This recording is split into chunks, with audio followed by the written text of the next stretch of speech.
And now to address the brain rot and cultural abuse of the Battery-Operated Magic Toupee, the podcast, Mr. Schlemp Avery. Somebody had to do something about things that need something doing, and that person to do something that needs something doing is me. This was the 1st of September, 1939, and I was there as Hitler was about to invade Poland. I would have stopped the Fuhrer. I would have looked him sternly in the eye, and I would have said, Mr. Hitler, you stop that right now. You're a bad, bad Fuhrer. Mr. Avery's remarks went viral. The first man with a credible solution for how World War II could have been prevented. Mr. Avery went on to win the Nobel Prize for his solution for peace in the Middle East in that historic peace summit. You Jewish people and you Arabs, you stop that right now. You bad, bad Jews and Arabs, you.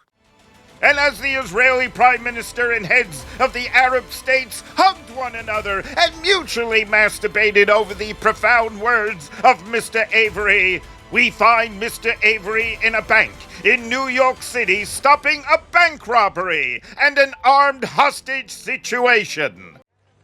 Avery is walking up to the armed bank robbers.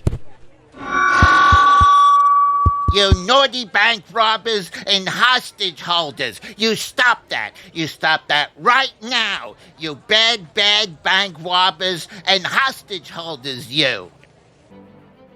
And the armed criminals are laying down their rifles, holding up their arms in surrender, as Mr. Avery brings resolution and peace to many situations, such as... Stop that right now, you bad, bad drug cartels and people smugglers, you. And... You stop that right now, you bad, bad politicians, you. And finally...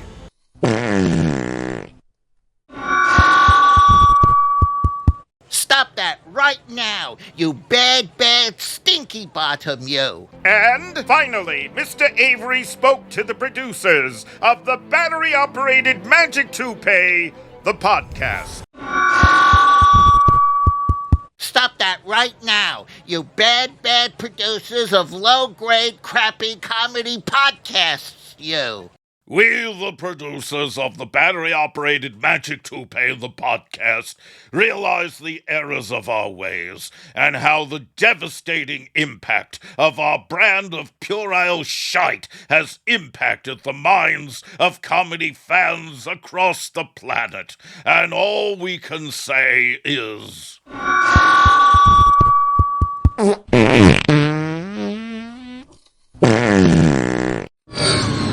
The Battery-Operated Magic Toupee, the podcast. Journey to dimensions of existence even more moronic and idiotic than ours. Alternative universes of such stupidity that we've constructed. The Battery-Operated Magic Toupee. Warning! The following comedy is intended for mature audiences and for those not easily offended. If you're of a delicate disposition and offend easily, for example, if we refer to you as a silly cunt, we recommend stop listening immediately, cancel us now, and fuck off.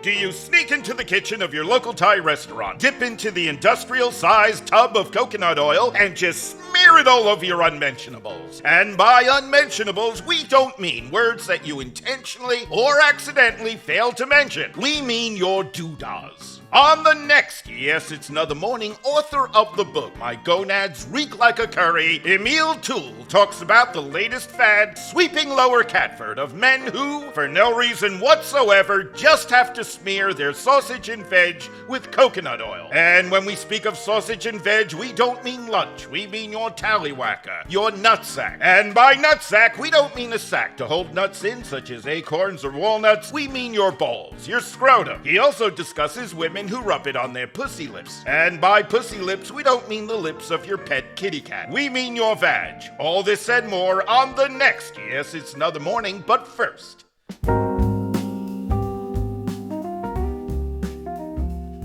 Is life ponderous, dreadfully dull? Is it pure crap? Do you experience yourself as ponderous, dreadfully dull, pure crap? You could have an exciting career ahead of you as a professional critic. At the Karen Beekman School of Criticism, you'll master the 2 lines of dialogue that can make you an expert critic of anything and everything in any field. You could be a travel critic. My latest stay at the Anal Clown Skittle Bed and Breakfast in Bulwell was ponderous and dreadfully dull. It was pure crap. A restaurant critic. The Mexican and Thai Anal Clown Skittle Bistro on the high road was ponderous and dreadfully dull. It was pure crap. A film critic. Ingfield Streckmoni's latest film, Anal Clown Skittle, was ponderous and dreadfully dull. It was pure crap. Hear what some of the students at the Karen Beekman School of Criticism had to say. I took the 5-year PhD course at the Karen Beekman School of Criticism. It was ponderous and dreadfully dull. It was pure crap. I stayed after school and had anal sex with the teacher. It was ponderous and dreadfully dull. Pure crap, and my arsehole is killing me.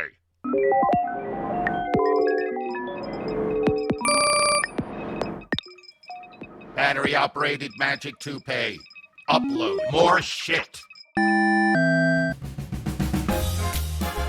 Hi, my name is Sam Glickman, and this is the Sam Glickman Podcast. It's my channel where I'm the so-called station master, and I program the content and call the shots. Originally, I was going to interview some real interesting people. I even put an ad in the local newspaper and online. Podcast wants someone interesting to interview for my first podcast. Well, no one responded. Well, a few people did respond, but it was dick pics. Just dick pics, dick pics, dick pics. Loads of photograph of some guy's pecker, and it was a terrible, horrible penis. I don't know who keeps sending these photos to me, but you should really see a doctor. The sore on the tip is just terrible.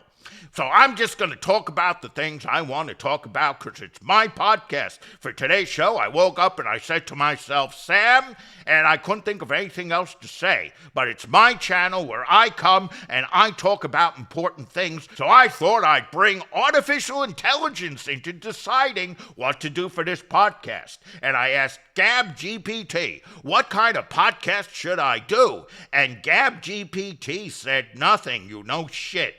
I then asked GabGPT, what is it that I'm best at doing that I could do in a podcast? And it replied, nothing. You're a boring wanker. Don't be a podcaster. Don't even talk to people. Well, let's take our first break. Today's episode is brought to you by... Well, we don't have any sponsors yet. At some point when the podcast catches on, we'll get sponsors. Sponsors will just be queuing up to sponsor us and give us lots of money. I'm sure by the end of the year, we'll be on the top 10 chart of podcasts. I don't know what chart it'll be, comedy, chat, news, but one of those charts, top 10. So to start things off, let's open up the phone lines and take some calls. Just phone in and share with us a subject that's on your mind. Okay, first caller. Well, we got no callers yet because we don't have any phone lines. Never mind, we'll get some phone lines and we'll take some phone calls in a future episode.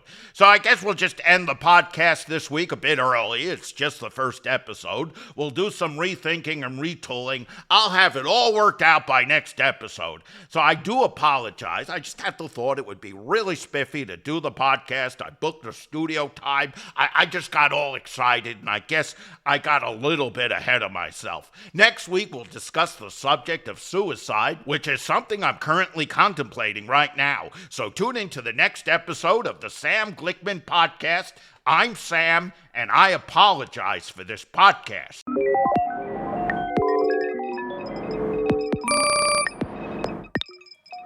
Battery-Operated Magic Toupee. Upload more shit.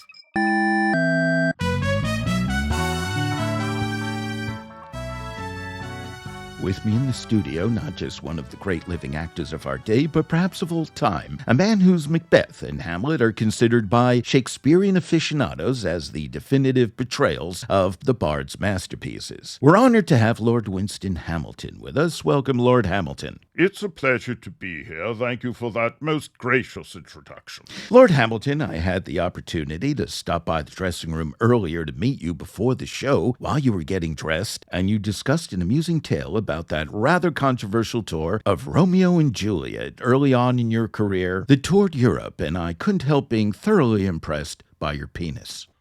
I beg your pardon? Your penis, Lord Hamilton. What? Your penis. It was magnificent, not just the size and girth, it was even.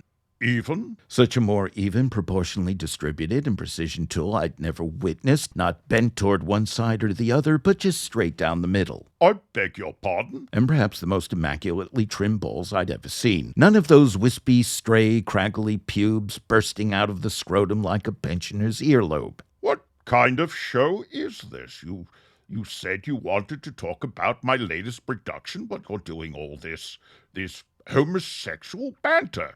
No, I'm sorry if you got the wrong message. I'm not gay, I'm straight, I'm not attracted to men, I'm attracted to women. But man to man, when you see such a pristine ding-dong with such symmetrical and precise edges, one must say mazel tov to the masterful circumcision. Look, I feel very uncomfortable with this line of questioning. I'm not that kind of person. Neither am I. I'm not gay either. Let's change the subject. So you got married recently to a younger woman, a famous actress in her own right. Yes? And you just love showing off your wife's enormous hooters. What? Let's face it, her tits are magnificent. You're proud of those knockers. You're just parading her around town in red carpet events in a low-cut gown proclaiming, "Look at me, I'm a great Shakespearean actor, and you'd love to cop a feel of my wife's magnificent boobies." This is outrageous. It is outrageous. They're enormous, just like the size of your colossal pecker. Although we shouldn't call it a pecker. A schlong should only be referred to as a pecker, a peewee, or a weenie when a man has a tiny, uncircumcised dinky. Yours is a cock, a big, beefy cock. Enough, I'm leaving. Lord Hamilton. No, this is too much referring to my private parts, inappropriate remarks about my wife. I've never been more insulted. But Lord Hamilton, I wanted to know more about your latest run of Macbeth at the National Theatre. Macbeth? Yes, it's been quite a sensation. No more about my thing. Your ding-dong? No, that was just a brief introduction. You know, you introduce a guest, one mentions a notable feature about them, and now that that's been mentioned, let's get to business and look at your groundbreaking run at the National. Okay. Although I was going to mention in the introduction that when you turned around in the dressing room, your massive gaping anus. My massive? I was going to ask you if you were perhaps a closet something or other, as I assumed you must be taking it up the poopy pipe to have it be so gaping and wide, but let's not talk about that, as I promised to concentrate on your current run of Macbeth at the National. Act 2, Scene 4, the soliloquy, a controversial scene. You performed it with such a depth of pure emotion, yet convincingly restrained. Is it true that the codpiece you were wearing burst from the pressure of having your gargantuan donger crammed into it like a fleshy slinky that propelled the codpiece into the audience and blinded an elderly theatergoer? Lord Hamilton. Lord Hamilton? The great Lord Hamilton and his massive tallywhacker are now appearing at the National. Tickets still available. Next week we speak with the incomparable Lady Samantha Everett, currently performing Little Women at the Barbican, and we'll find out what happened when the enormous living room set was sucked up her enormous vagina when she sneezed. Hold it right there! Stop! This is the end of the sampler! If you want to listen to the rest of this thrilling episode of the Battery-Operated Magic Toupee, click on the link below, or listen to it on Spotify or Apple Podcasts. And listen to this.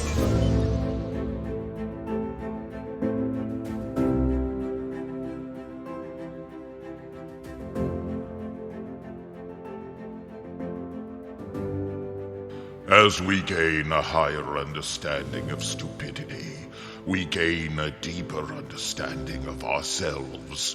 Hence we bid farewell to the battery-operated magic toupee, pooting and spooing and farting thick brown smoke as it dimly staggers from reality to reality on its moronic mission.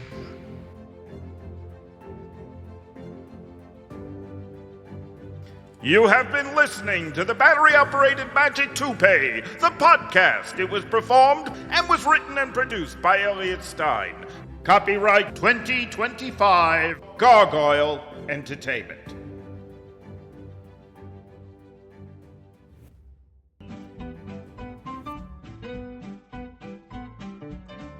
Thank you for listening! That was a sample of an episode of the Battery-Operated Magic Toupee, the podcast. Please click on subscribe and like and all the other cool and generous buttons that are on whatever site you just listened to this on. That helps us a lot, and we really appreciate it. What you just heard was a sample, a taster. And if you like the taste, come listen to the whole podcast on Spotify, Apple, and other cool podcast platforms.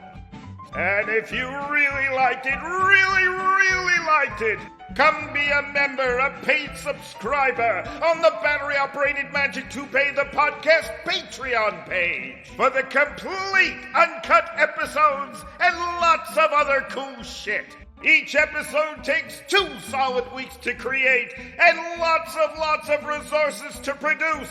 It costs money, and we rely on the generosity of our members to keep the comedy going. And you can visit our webpage at BOMT.UK or Battery-Operated Magic Toupee.UK. And don't forget to tune in to the next thrilling episode of the Battery-Operated Magic Toupee, the podcast. Toodles!